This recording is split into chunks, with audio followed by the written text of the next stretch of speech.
Hello, देखिए बेटा, good morning students. आज हम आपको डीसी सर्किट के एनसीईआरटी प्रॉब्लम्स कराएंगे। तो फर्स्ट एनसीईआरटी प्रॉब्लम्स है यहाँ बेटा आपका एक आरपीसी संचायक बैटरी का विद्युत वाहक दर 12 वोल्ट है, यानी कि E = 12 वोल्ट दिया हुआ है बेटा, और आंतरिक प्रतिरोध स्मॉल r = 0.4 ओम है, और बैटरी से ली जाने वाली धारा का मान आपको क्या करना है, बताना है। ली जाने वाली अधिकतम धारा यानी कि I max आपको फाइंड करना है।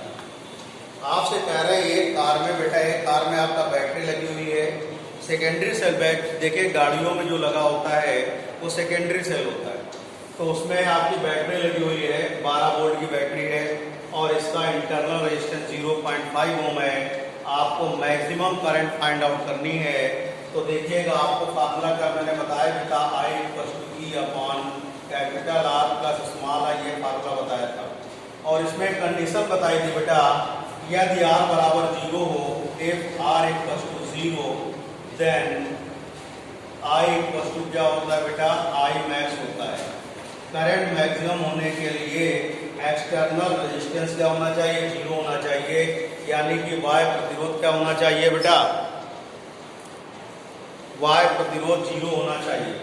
तो इसमें से I max आएगा E/0 + स्मॉल r। तो I max बराबर कितना होगा बेटा, E/r। I max आएगा, E की वैल्यू है आपके पास 12 है, 0.4 है, तो I max कितना हो गया, पॉइंट आएंगे, 0 बढ़ा देंगे, 120/4। I max कितना होगा, मैक्सिमम इसको कितनी करंट मिलेगी बेटा, 30 एम्पियर की करंट मिलेगी। ये ध्यान रखिए, कहीं भी मैक्सिमम करंट अगर फाइंड करनी है, अधिकतम धारा प्राप्त करना है, तो क्या करना है, एक्सटर्नल रेजिस्टेंस यानी कि कैपिटल R यानी Y प्रतिरोध क्या होगा, आपका 0 होना चाहिए। तभी करंट क्या होगी, मैक्सिमम करंट फाइंड होगी बेटा।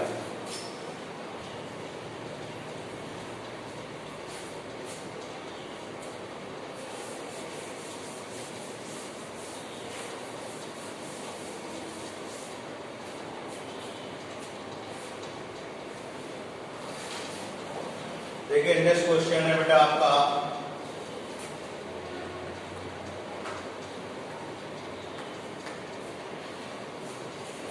दस वोल्ट विद्युत वाहक बैटरी का आंतरिक प्रतिरोध 3 ओम है। ये वस्तु दिया है बेटा 10 वोल्ट, इंटरनल रेजिस्टेंस दिया है 3 ओम, और किसी प्रतिरोधक से संयोजित है, और करंट फ्लो हो रही है 0.5 एम्पियर की करंट फ्लो हो रही है। आपको इसका प्रतिरोध यानी कैपिटल R ज्ञात करना है, और टर्मिनल के सिरों की वोल्टता ज्ञात करनी है। आपसे ये कह रहा है बेटा, एक सेल है जिसका विद्युत वाहक बल 10 वोल्ट है, EMF 10 वोल्ट है, इंटरनल रेजिस्टेंस दिया हुआ है, और ये आपको दिया हुआ है, ध्यान दीजिएगा, R, जो कि फाइंड करना है। A गिवन है 10 वोल्ट है, और ये स्मॉल r है 0. आपका ये 3 ओम है। आपको इसमें करंट फाइंड करनी है। पहला काम क्या करना है, करंट फाइंड करना है। तो ध्यान दीजिए, करंट दिया हुआ है आपको, इसमें कितना दिया है, 0.5 एम्पियर। आपसे कह रहे हैं एक सेल है बेटा जिसका EMF यानी इलेक्ट्रोमोटिव फोर्स 10 वोल्ट है, और इसका इंटरनल रेजिस्टेंस 3 ओम है, और इसको एक प्रतिरोधक यानी रेजिस्टेंस से आपने अटैच कर दिया, तो करंट फ्लो हो रही है 0.5 एम्पियर। आपको रेजिस्टेंस R फाइंड करना है, और इसके टर्मिनल का पोटेंशियल यानी कि विभवांतर, सिरों के परिपथ के सिरों का विभवांतर V फाइंड करना है। तो क्या करेंगे, पहला काम, I = capital R + small r। तो कैपिटल R + स्मॉल r बराबर आएगा E/I हो जाएगा। तो कैपिटल R बराबर आ जाएगा E/I/, क्या होगा, स्मॉल r वैल्यू रखेंगे 10/0.5 माइनस 3, पॉइंट है 0 बढ़ा देंगे। आर इक्वल टू कितना होगा 20 माइनस 3, आर इक्वल टू 17 ओम आ जाएगा। कितना होगा बेटा 17 ओम हो जाएगा। अब आपको V चाहिए, V इक्वल टू क्या होता है बेटा E माइनस आई आर।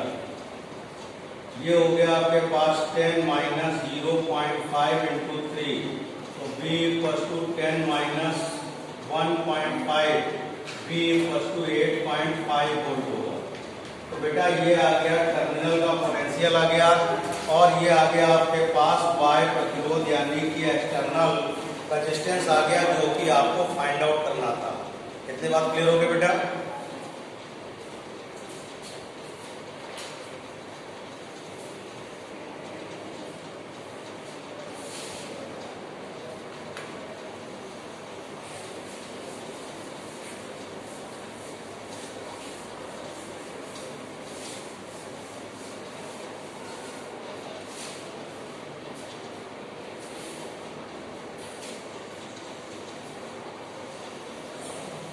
देखिए क्वेश्चन नंबर 3 है बेटा आपका।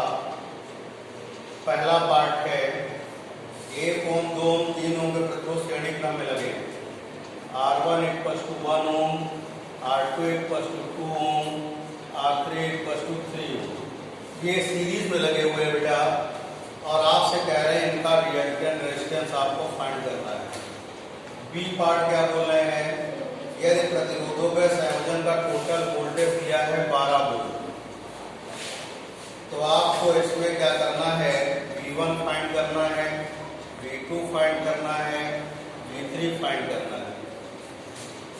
बेटा क्वेश्चन ये है कि 3 रेजिस्टेंस R1, R2, R3 यानी 1 ओम 2 ओम 3 ओम श्रेणी क्रम में लगे हैं, और इन तीनों का पोटेंशियल आपको टोटल रेजिस्टेंस फाइंड करना है, और इसका कुल विभवांतर अगर 12 वोल्ट है, पोटेंशियल डिफरेंस 12 वोल्ट है, तो आपको प्रत्येक के सिरों का यानी इनका पोटेंशियल V1, V2 और V3 क्या करना है फाइंड आउट करना है। देखिएगा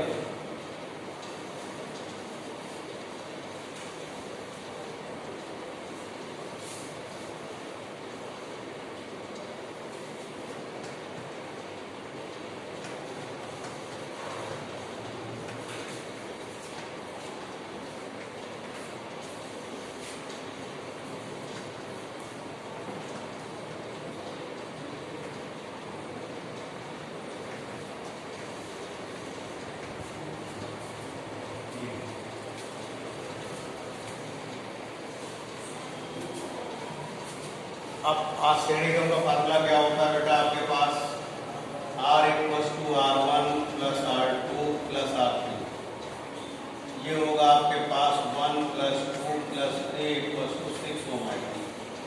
बी पार्ट के लिए आप B इक्वल टू पहले IR लगाइए, तो 12 equal to I into 6, I equal to कितना हो गया 2 एम्पियर हो गया।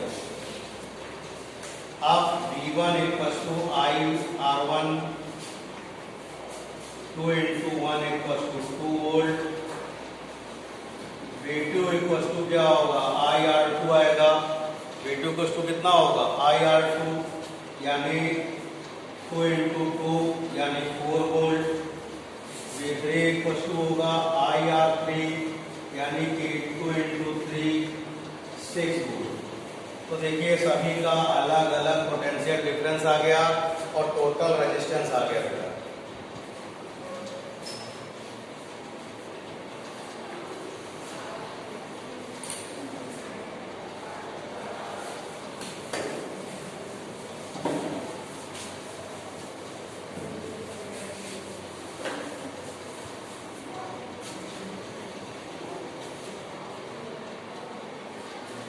देखिए क्वेश्चन नंबर 4 देखें बेटा।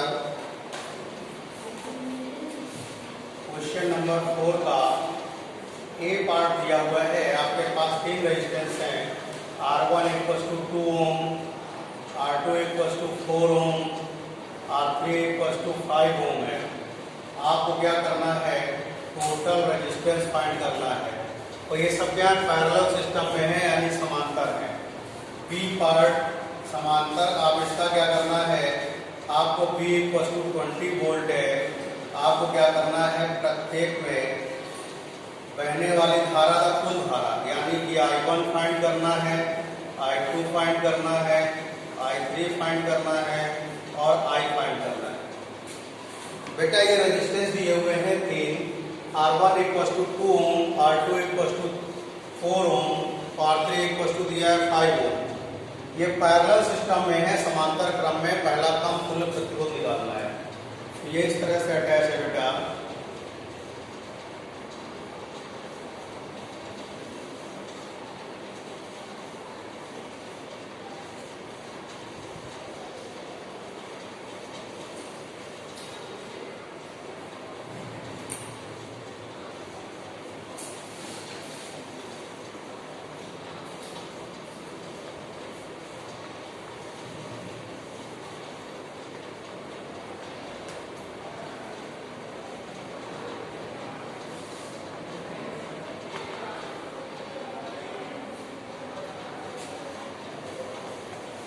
देखिए फार्मूला होता है बेटा, ये पहला पार्ट में इसका एक part 1/r = 1/r1 + 1/r2 + 1/r3।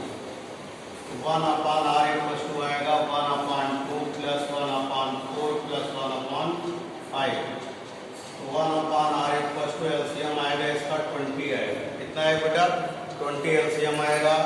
Divide करेंगे 10 होगा प्लस 5 होगा और प्लस क्या होगा 4 होगा। 1/r हो गया 19/20, तो r हो गया बेटा आपके पास 20/19।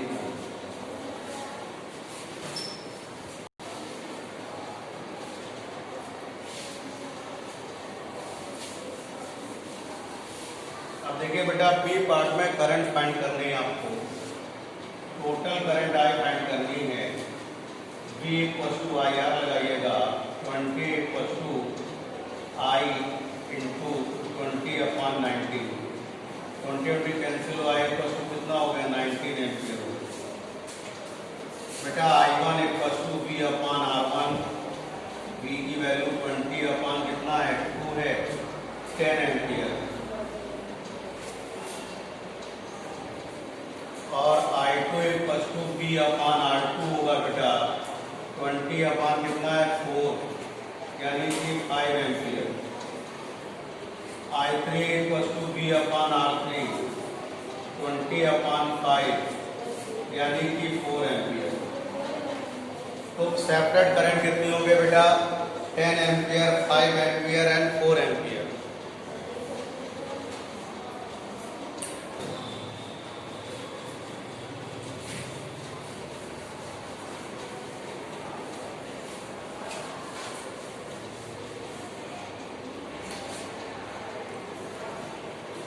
बेटा नेक्स्ट क्वेश्चन है आपका,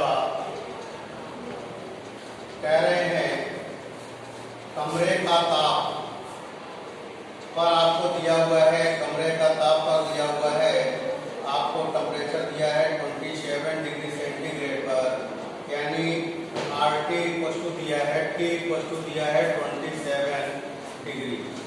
RT = दिया हुआ है बेटा 100 ओम एंड यदि तापमान अपव्यय का प्रतिरोध आपको दिया है। देखिए मान लीजिए R1 दिया है, ये T1 दिया है, R2 = 117 है ओम, तो T2 आपको फाइंड करना है। अल्फा फार्मूला होगा अल्फा = 1.70 × 10⁻⁻4 पर डिग्री सेंटीग्रेड।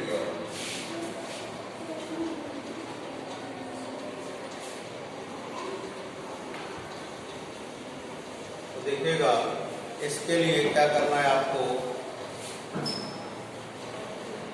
देखिए बेटा यहाँ पे वैल्यू रखेंगे और फाइंड करेंगे, तो अल्फा की वैल्यू कितनी है बेटा 1.70 × 10⁻⁻4 = R2 117 - 100 है अपॉन R1 की वैल्यू 27 और T - 27 है।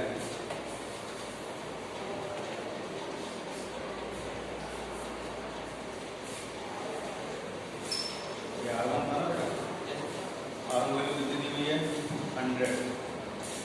यहाँ से बेटा सॉल्व करके आपको t की वैल्यू फाइंड करनी है। 10⁻⁴ इक्वल्स टू ये होगा आपके पास 17/100 इंटू t-27। अब इसको क्या करेंगे, आप सॉल्व करेंगे 100 into t-27 equals to 17/1.7 into 10⁻⁴। अब देखिए पॉइंट हटा देंगे, एक जीरो बढ़ा लेंगे, ठीक है। तो क्या होगा 100 इंटू t-27, ये कैंसिल होगा 10, ये 10 की पावर कितना हो जाएगा 5, कितना हो जाएगा भाई, ये पावर ऊपर जाएगी 10 इंटू 10⁻+5 10⁻5 हो गया। तो ये होगा 100 into t-27 equals to 1000 into 0 ये कैंसिल हो गया। तो t-27 इक्वल्स टू 1000 और यहाँ से क्या t t2 है आपका, ये कितना हो गया 100 1000 -27 t2 इक्वल्स टू कितना हो गया बेटा 1027 डिग्री सेंटीग्रेड। इस तरह से आप t2 वैल्यू क्या करेंगे, निकालेंगे। ये फार्मूला कहाँ से आया ये हम बता दे रहे हैं आपको। R1 equals to R0 into 1 plus alpha T1 equation number 1। R2 equals to R0 into 1 plus alpha T2। इन दोनों इक्वेशनों को सेकेंड को फर्स्ट डिवाइड करेंगे, सॉल्व करके अल्फा वैल्यू निकालेंगे, तो आपके पास ये वैल्यू फार्मूला निकलेगा इन दोनों फार्मूले के सहयोग से। बात समझ आ गई बेटा, थैंक यू।